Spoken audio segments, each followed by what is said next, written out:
Hey everybody, it's Greg LaBeouf. Welcome to another episode of Awaken the Protector Within. I got a great one for you today. We're going to jump right into it.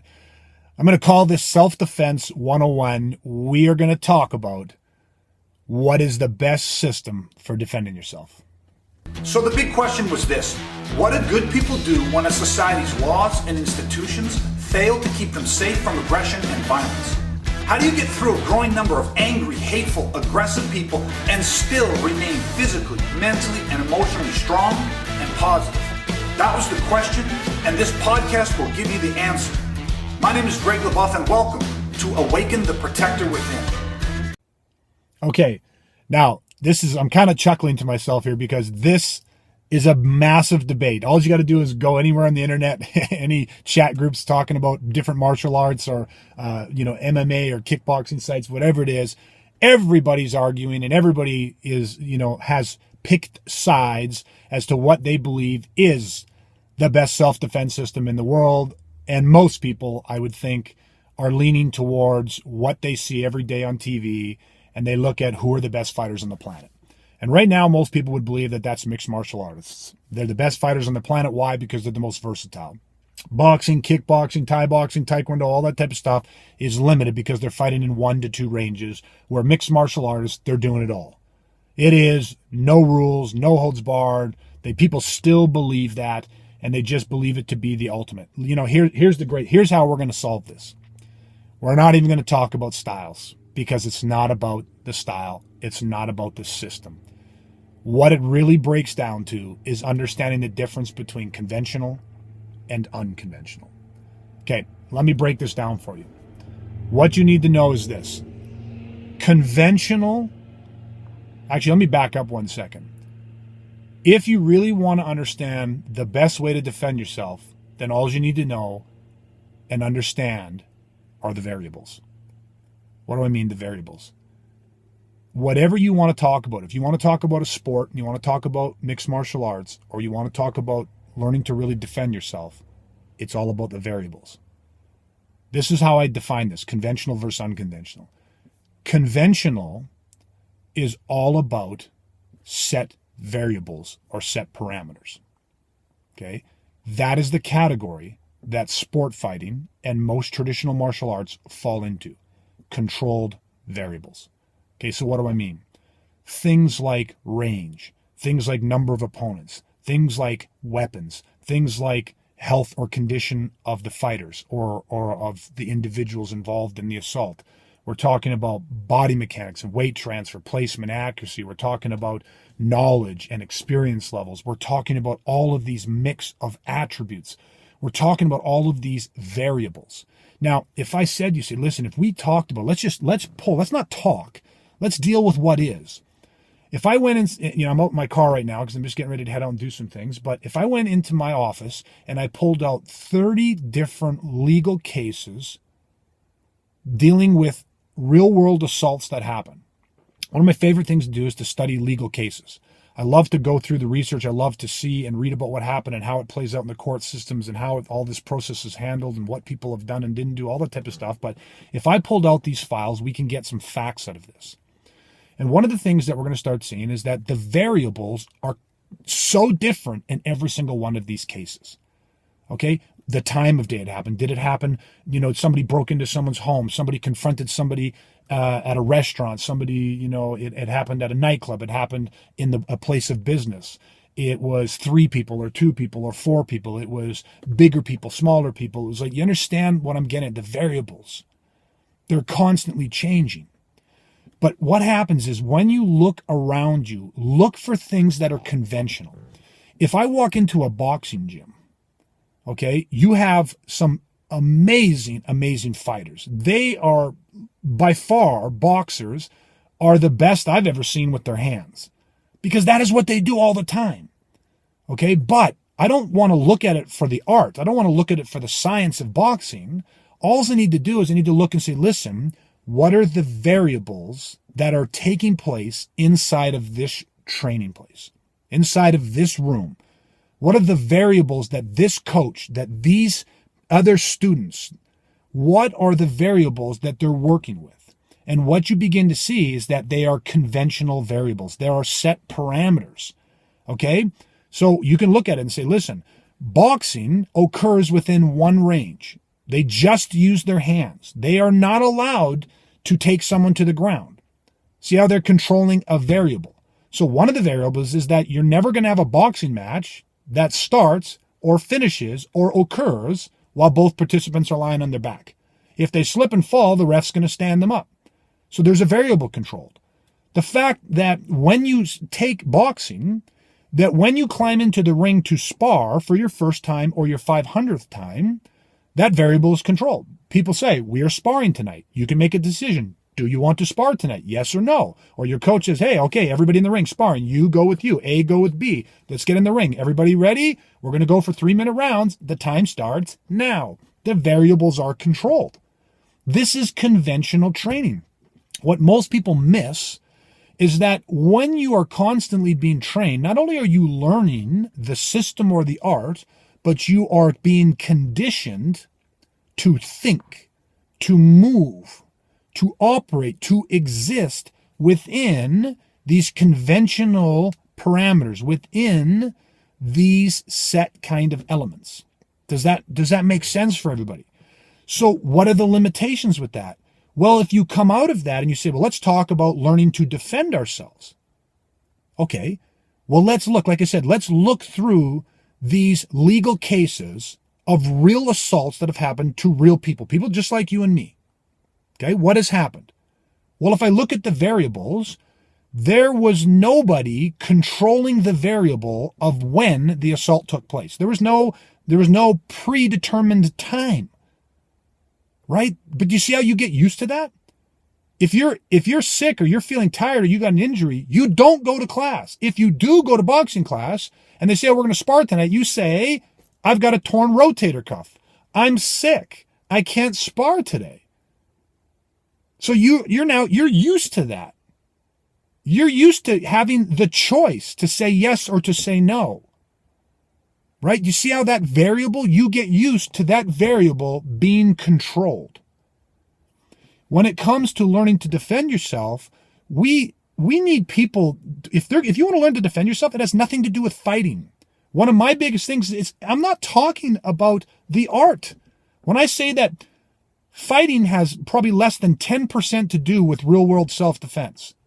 Everybody starts thinking about the tools and the techniques. They start thinking I'm dissing a system or I'm dissing the capabilities of fighters. They say, are you kidding me? Less than 10%? If you had a professional guy like Conor McGregor, you telling me he can't defend himself? No, he probably could defend himself very well in certain circumstances, but I'm saying less than 10% of what he's been trained to do will apply in a self-defense situation. You see, Conor McGregor, if he got mugged, if he got blindsided, if 3 or 4 people kicked down his front door at 3:00 in the morning, they're not gonna run into the Conor McGregor that you see in the ring, that you see in the octagon.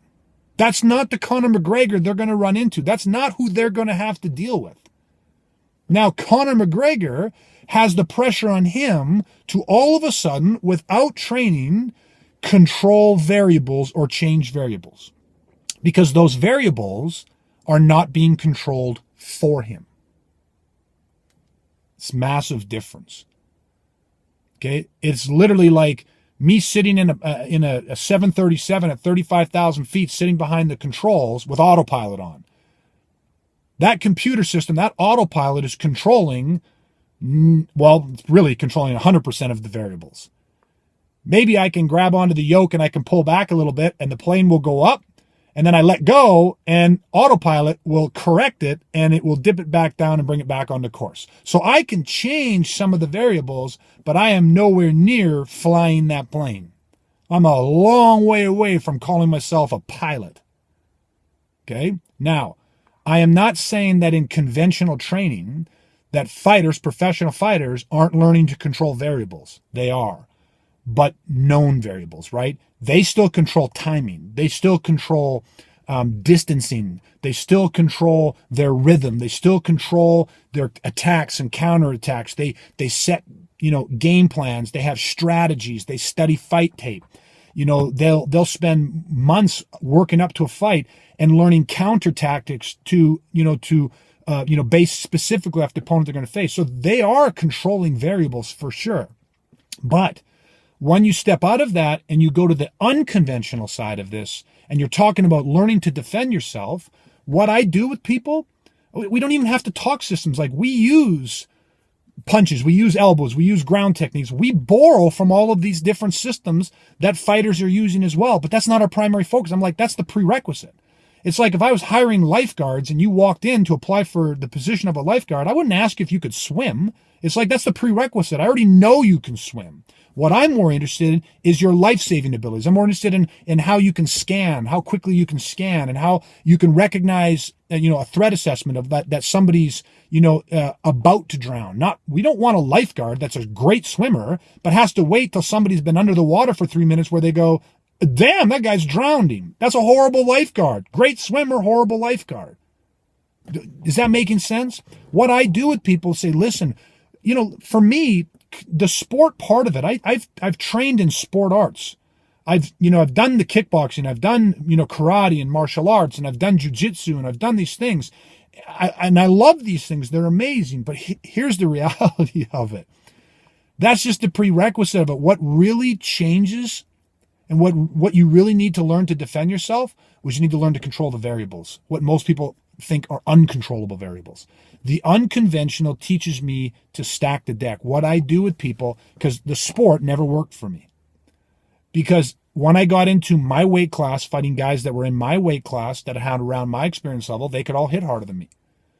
I was tall, so my weight was heavier than what my build was. So that put me into a heavier weight class where most people were much shorter than me, but thicker, denser, and they were stronger, more powerful for me. I could never generate that knockout power.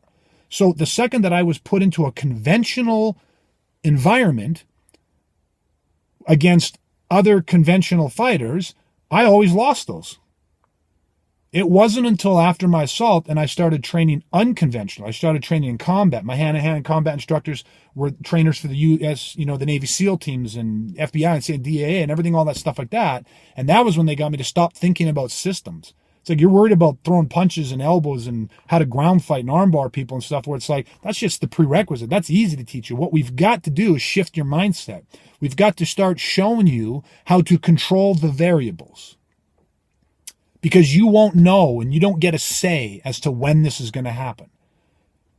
That's the initiative. The bad guys have the initiative. They choose the time. They choose the range. They choose the duration. They choose the intensity of the assault. They get to choose all of those things. They control those variables. So what do we control? How do we take that back? How do we start stacking the deck back in our favor? And a lot of people don't want to hear this, but that is where you start shifting and you start figuring out how to cheat. This is why I carry a tool with me. This is why I carry a knife with me. This is why I have a tactical flashlight that can be used as a handler, that has beveled edges, that can fracture a skull if I needed to. These are the things, and a lot of people, they don't want to hear this stuff, but the truth is, and the reality is that not only will I be outgunned and outmanned, but I don't get to tell when it happens. I don't get to, again, they come at me with the initiative, the duration, the intensity, the time, the location. That's them trying to control the variables, because criminals look and go, if I control these variables, if I can set these parameters, if I get them at 3 a.m, if I kick down their front door, if I grab them as they walk through this door and I have the element of surprise, if I come at them with I don't say a word, I just walk up and I start stabbing them, or I start smashing them with a bottle, or whatever it is that they decide to do. See, they understand if they control certain variables, that the result is going to end up in their favor 9 out of 10 times. You want to learn the difference, basic 101, self-defense 101? Forget about arguing about systems and styles. You got to look at the variables people are teaching you how to control.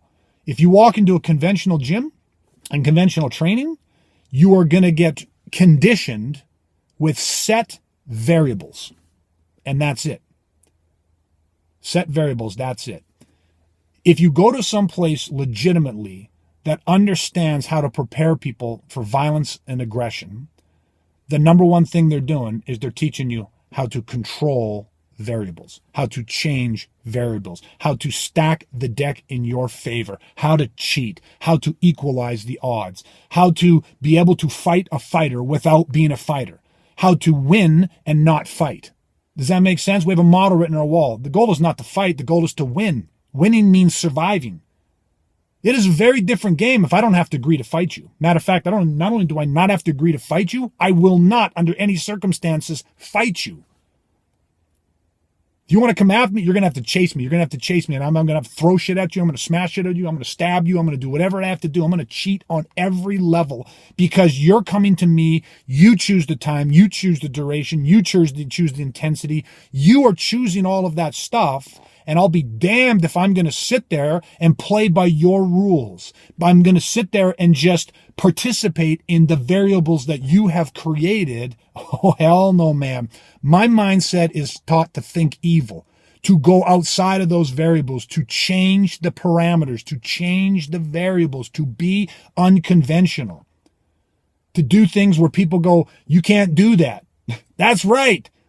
You think I can't do that. And that's where my salvation lies. Why? Because I'm not bigger. I'm not stronger. I'm not the better fighter. That's why. But when you can control and change the variables, you don't have to be the better fighter. Matter of fact, you'll never find out who was the better fighter because you never agree to fight. Okay, listen, I've kept this. It's already 15 minutes. We're going to go on. You're going to hear me talk about this a lot in the next little bit because for a lot of people, this is very confusing. For a lot of people, this actually doesn't sit well with them because the second you start talking about cheating and you start talking about, just the word cheating, when you say, yeah, if you try to attack me or my family, I'm going to cheat.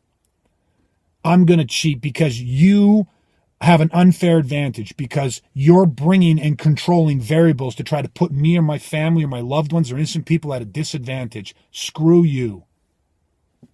Screw you. I don't have to go out there and learn how to fight and learn how to fight by rules and learn how to fight within parameters of fairness and sportsmanship. Pfft, not a chance. You come at me or my family, you're not going to find a sportsman like attitude. That's not going to happen here. You're not going to find a sense of fair play. Okay? Not a chance. Self-defense is a right. Self-defense is legal. Up to and including taking life to preserve life. And the life of the innocent will always matter more than the life of the guilty. All right, everybody. Look forward to more conversations like this. This is an intense one. I love this. All right. Thanks for listening. Thanks for joining in. That's it. Stay safe. Stay ready. Stay safe. And remember, off that X, it's only one step away. Want to awaken your protector within? If so, then head to awakentheprotectorwithin.ca and get your free Off the X training today.